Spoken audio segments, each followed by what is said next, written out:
Hello students, मैं श्रीकांत और आज आपके सामने मैं प्रस्तुत करूंगा क्लास 10th साइंस। टॉपिक है धातु और अधातु। इससे पहले मैंने पार्ट 6 लेक्चर 6 तक कंप्लीट कर लिए हैं और उसमें बहुत सारे ऐसे टॉपिक हैं जो एग्ज़ाम के व्यू से इम्पोर्टेंट हैं। आज हम न्यू टॉपिक लेकर आए हैं और ये हमारा रहेगा पार्ट 7। ठीक है, ये हमारा पार्ट 7 लेक्चर रहेगा और इसमें हम क्लास 10th केमिस्ट्री साइंस धातु और अधातु के बारे में समझेंगे, उसका नेक्स्ट टॉपिक। ठीक है, क्रेता श्रेणी में नीचे आने वाली धातुओं का निष्कर्षण कैसे करते हैं। तो पहला पॉइंट हमारे सामने है, इन धातुओं के ऑक्साइड को सिर्फ गर्म करने पर ही धातु प्राप्त हो जाते हैं। मतलब जो सबसे लो रिएक्टिव होते हैं उनको सिर्फ हीट करने से ही उनसे धातुएं प्राप्त हो जाती है। जैसे HGS, इसको बोलते हैं सिनाबार। जब इसको हम ऑक्सीजन से रिएक्शन कराते हैं तो मर्क्यूरस ऑक्साइड बनाता है। ठीक है, और जब इस मर्क्यूरस ऑक्साइड को फिर से अगेन हीट करते हैं तो हमको Hg मरकरी मिल जाता है। समझ में आया। और ये जो है वो सबसे लो रिएक्टिव है और लो रिएक्टिव एलिमेंट को सिर्फ हीट करने से ही हमें वो प्राप्त हो जाता है। ठीक है, आगे है कॉपर सल्फेट। तो कॉपर सल्फेट को जो ऑक्सीजन के प्रेजेंट में रिएक्शन कराते हैं, हीट करते हैं तो कॉपर ऑक्साइड बनाता है। जब कॉपर ऑक्साइड को कॉपर सल्फेट के साथ रिएक्शन कराते हैं, हीट कराते हैं तो हमको कॉपर प्राप्त हो जाता है। ठीक है, आगे है सक्रियता श्रेणी के मध्य में स्थित धातुओं का निष्कर्षण कैसे करते हैं। तो इसमें दो तरह के और पाए जाते हैं। ठीक है, एक होता है सल्फाइड। ठीक है, एक होता है सल्फाइड, एक होता है कार्बोनेट। ठीक है, और इसको इन दोनों को अलग करने के लिए हमारे पास दो मेथड है, भर्जन और निस्तापन। और ये हमारे एग्जाम के व्यू से इम्पोर्टेंट है। ठीक है, तो आइए समझते हैं भर्जन और निस्तापन क्या होता है। तो भर्जन क्या होता है। भर्जन कहता है सल्फाइड अयस्क को वायु की उपस्थिति में अधिक ताप पर गर्म करने पर यह ऑक्साइड में परिवर्तित हो जाता है। मतलब जब सल्फाइड अयस्क को अधिक मैक्सिमम हीट दे देंगे, अधिक तापमान देंगे तो यह ऑक्साइड के रूप में बदल जाता है। जैसे जिंक सल्फेट, इसको ऑक्सीजन से रिएक्शन कराते हैं इसके प्रेजेंस में और हीट क्या रहेगा, अधिकतम रहेगा तो जिंक ऑक्साइड के रूप में बदल जाएगा। ये हमारा भर्जन होता है। ठीक है, और निस्तापन देखिए, निस्तापन कहता है कार्बोनेट अयस्क को सीमित वायु में अधिक ताप पर गर्म करने पर। मतलब यहाँ पे वायु क्या है, सीमित है। ठीक है, यहाँ वायु क्या है, सीमित है। ठीक है, और तापमान अधिक रहेगा, सीमित वायु में अधिक ताप पर जब गर्म करेंगे तो ऑक्साइड के रूप में बदल जाता है, जो निस्तापन कहते हैं।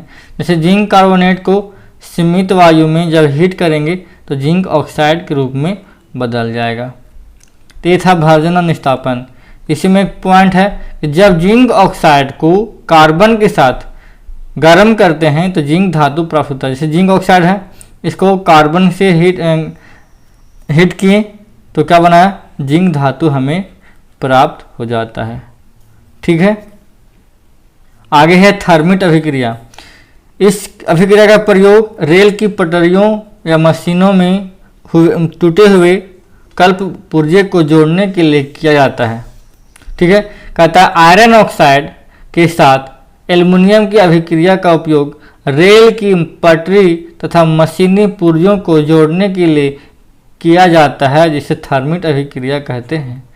आयरन ऑक्साइड को जब एल्युमिनियम से रिएक्शन करा दिए तो क्या बना, फेरस, और इसका यूज़ करते हैं रेल के पटरियों को जोड़ने के लिए। और मशीनों में जो पुर्जे होते हैं वो टूट जाते हैं तो उनको जोड़ने के लिए। ठीक है, ये एग्जाम में आता है, ये हमारा इम्पोर्टेंट है। सक्रियता श्रेणी में सबसे ऊपर मतलब हाई रिएक्टिव,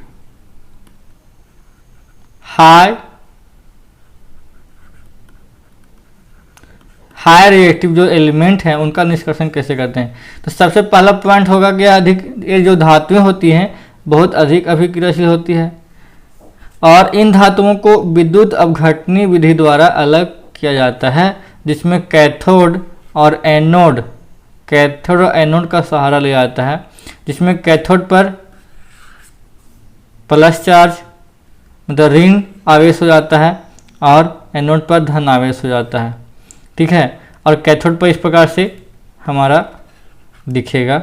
यदि NaCl का अभिक्रिया कराएंगे तो Na प्लस 1 इलेक्ट्रॉन देन देता है तो Na प्लस हो जाता है और ये जब लेता है तो माइनस हो जाता है, मतलब इसके ऊपर माइनस चार्ज हो जाता है।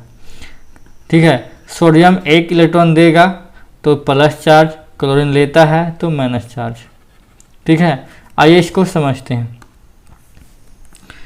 यहाँ पे देखिएगा धातुओं का परिष्करण करने के लिए हम यूज करते हैं विद्युत अपघटनी। यहाँ कहता है, यहाँ देखिएगा यहाँ पे तांबे का विद्युत अपघटनी परिष्करण अम्लीकृत कॉपर सल्फेट का विलयन विद्युत अपघट्य है। अशुद्ध तांबा एनोड है जबकि शुद्ध तांबा की पट्टी कैथोड का कार्य करती है। विद्युत धारा प्रवाहित करने पर शुद्ध तांबा कैथोड पर निक्षेपित हो जाता है। इसमें दिखाया गया है। ठीक है, ये है कैथोड, ये दिख रहा है, ये हमारा कैथोड है, ये हमारा क्या है, एनोड है। ठीक है, और इसमें कह रहा है कि जो शुद्ध तांबा होता है वो कैथोड पर चला जाता है। अब समझते हैं इसको, यहाँ से समझिएगा, इस पॉइंट को हम समझेंगे। ठीक है, कहता है विद्युत अपघटनी परिष्करण करता है copper, zinc, tin, nickel, silver, gold in जैसे धातुओं का परिष्करण विद्युत अपघटन द्वारा किया जाता है। इस प्रक्रिया में अशुद्ध धातु को एनोड तथा शुद्ध धातु को पतली परत को कैथोड बनाया जाता है। धातु को लवण विलयन का उपयोग विद्युत अपघट्य के रूप में होता है, जैसा कि फिगर में दिखाया गया है। विद्युत अपघट्य से जब धारा प्रवाहित की जाती है तब एनोड पर स्थित अशुद्ध धातु विद्युत अपघट्य में घुल जाती है और इतनी ही मात्रा शुद्ध धातु विद्युत अपघट्य से कैथोड पर निक्षेपित हो जाता है। तो विलेय अशुद्धियाँ विलयन में चली जाती है, जो अशुद्धियाँ होता है विलयन में चली जाती है और अविलेय अशुद्धियाँ एनोड तल की तली में निक्षेपित हो जाता है, जिसको एनोड जंग के नाम से जानते हैं। ये हमारा जो ये दिख रहा है यहाँ पे, ये तली में बैठ जाता है, इसको एनोड जंग के नाम से जानते हैं। तो यही हमारा है विद्युत अपघटनी परिष्करण। ठीक है, तो एग्जाम में आएगा तो आप इस फिगर को छापिएगा और आप इतना लिख दीजिएगा। ठीक है, तो कोई दिक्कत नहीं होगा। तो आई होप ये लेक्चर हमारा समझ में आया होगा कि हम किस प्रकार से धातुओं का निष्कर्षण करते हैं और जो हाई रिएक्टिव होते हैं, लो रिएक्टिव होते हैं, जो मीडियम में होते हैं, उन धातुओं का निष्कर्षण कैसे करते हैं। तो फिर मिलेंगे एक नए लेक्चर में एक नए टॉपिक के साथ। तब तक के लिए धन्यवाद।